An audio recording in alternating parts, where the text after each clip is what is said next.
but there is light at the end of the tunnel. Advertising sales are booming.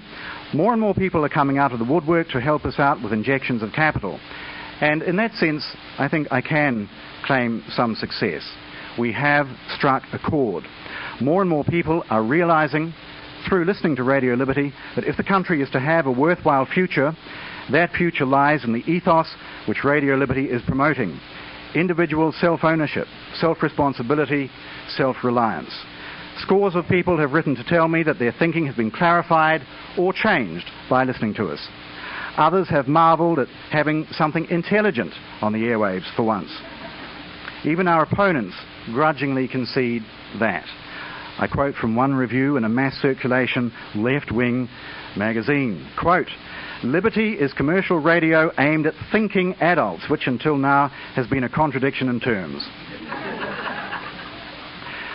You may not agree with the relentless arguments from the right, but you won't be patronised. The station has gathered together some of the better brains in the industry. Liberty is plugged into Wall Street and Washington, both via satellite and Seoul.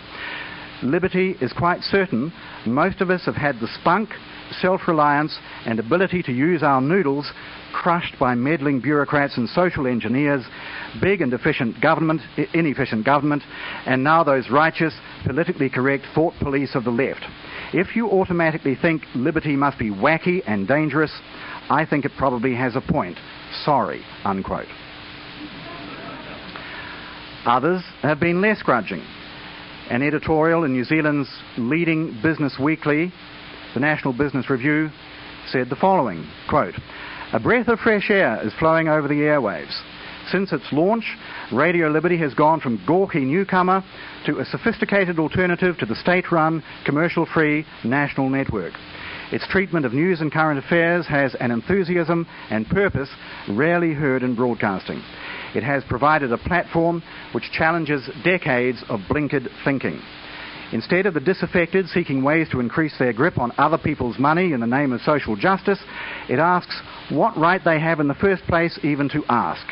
Instead of politicians being asked why they can't spend more on this and that, they are asked why they're making more regulations against human activity and why they're putting more restrictions on property rights. Mr. Perigo's mission is nothing less than turning back several generations of social conditioning which presumes that every problem can only be solved by the government.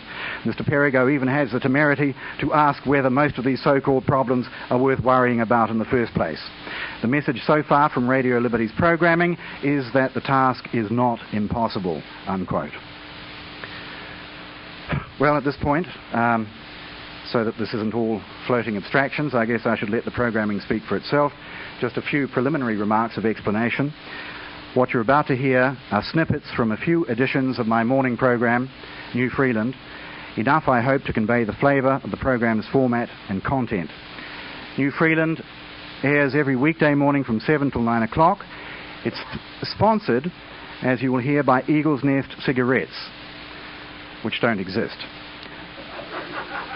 This is our way of thumbing our nose at the banning of sponsorship by tobacco companies in New Zealand.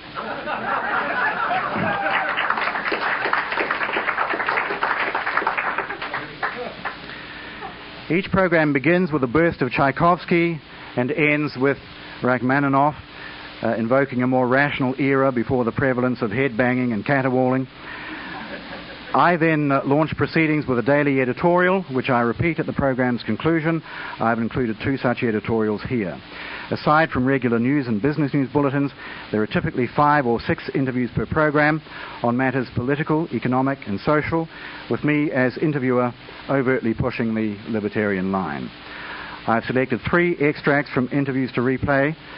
The first is with a Member of Parliament, Michael Laws, who had recently unsuccessfully tried to have voluntary euthanasia legalised by Parliament and is now promoting a public referendum on the subject.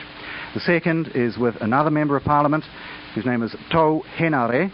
He's deputy leader of one of our smaller political parties.